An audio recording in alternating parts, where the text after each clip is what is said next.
Welcome back to another episode of Insider Sessions. Today we're heading somewhere a little different, away from the rivers and into the Caribbean, but not on a big ship. I'm joined by Hernan, who recently sailed aboard Emerald Azzurra, a 100-guest luxury yacht. Hernan, great to have you on. Please introduce yourself to the audience. Thank you, Garrett. Thank you for having me on. My name is Hernan Tocoyo from Paradise Travel Group. We are a cruise planners owner based in Pewaukee, Wisconsin. And a little bit about our franchise is we emphasize advising, working with the clients to really make sure they get to where they really want to go, as opposed to be more transactional. That's what we do best. And we are here to talk about Yacht. Love it. Thanks, Hernan. So before we sail into your experience, let me quickly set the stage for anyone not familiar with Emerald's yacht product. Emerald Cruises is known for river cruising, which started in Europe and in 2014, but they've expanded into the luxury yacht cruising with ships like Emerald Azzurra. This is a 100-guest yacht, so it's completely different experience from traditional ocean cruising, more intimate, more personalized. You're visiting smaller ports, islands, hidden spots that larger ships just can't access. It's also a very inclusive experience. Meals, drinks, some excursions, all built in, so it feels seamless once you're on board. And the overall vibe is what I call casual luxury, or I like to say Tommy Bahama meets James Bond, elevated but relaxed and unpretentious. So with that in mind, Hernan, let's start with your first impressions. Oh, we were a group of five couples, and everybody knew that this was going to be a high end.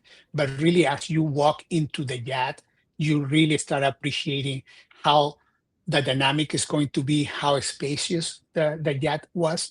Again, it's only 100 people, but from the lobby, from the stairs, from the rooms, from the areas where you have two, three areas where you can have meals, it's really fantastic. And the decor, the attention to details is really it captures you as you go into the yacht, which was the first time for all of us. So everybody had a very good impression from the beginning.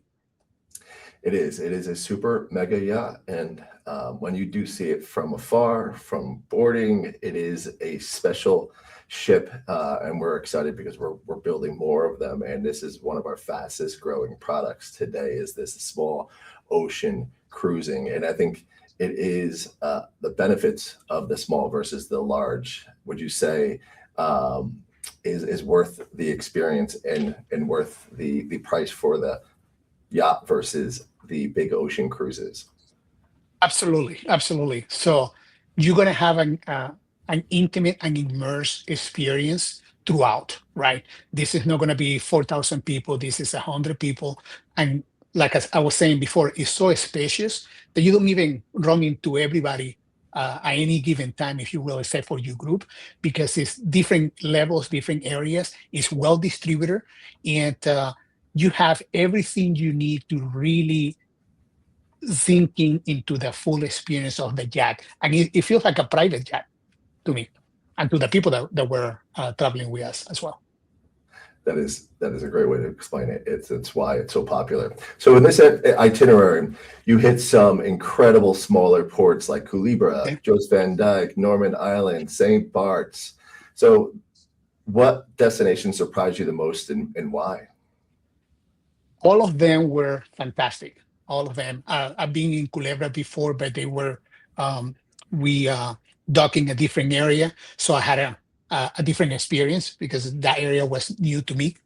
But every port was fantastic. To me, St. Berth was one of the best just because the dynamic of the island, the cuisine, the people, the beaches, the scenery, it was fantastic. But each port was very unique and something that you don't get to see on the big boats. And that's the advantage of doing this in a yacht. So they all were fantastic, but St. Berth is definitely one that I want to go back to and spend more time. Yeah, St. Bart's is amazing. The playground for the rich and the famous, really. Yeah, definitely. Which is better to do it in a yacht, by the way.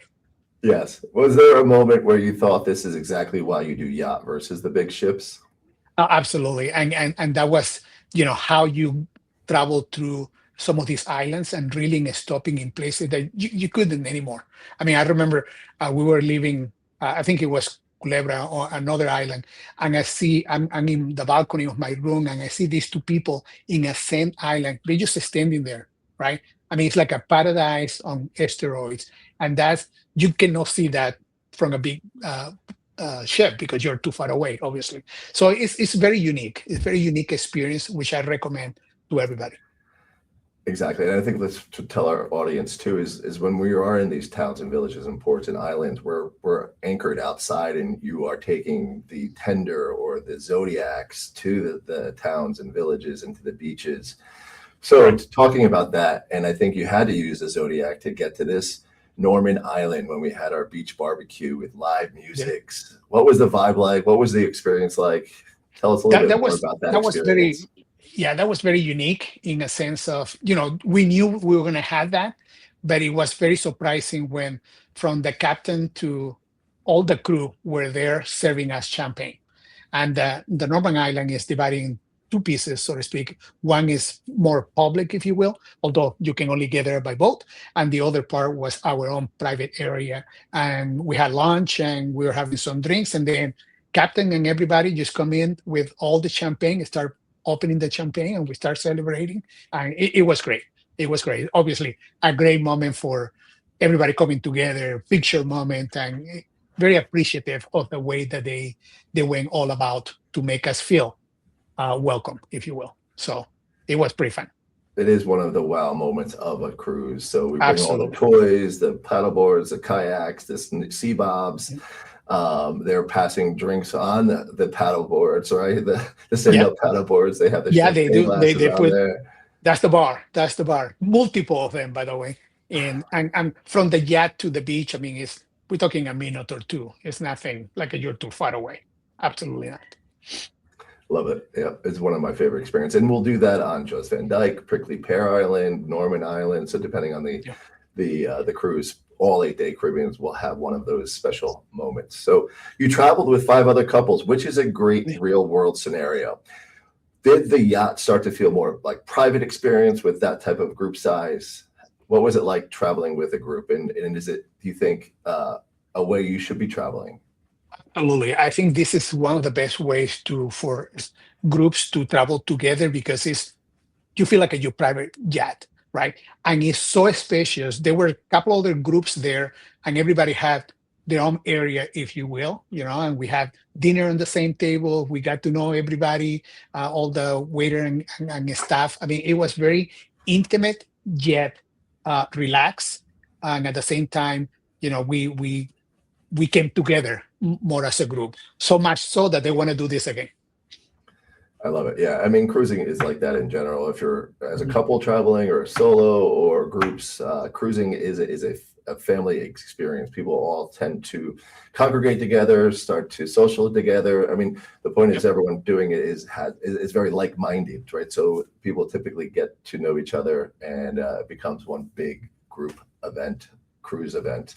And it's spacious, right? I mean, some people want to go to the jacuzzi, some people want to go to the pool, some people want to go to the bar downstairs or upstairs. So there's choices, and yet we always, tend to come together for one occasion. Dinner was our main deal that everybody came together to.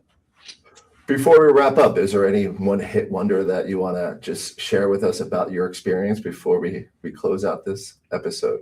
Well, I would recommend anybody that hasn't tried it, do it. I would recommend that you host the group like we did.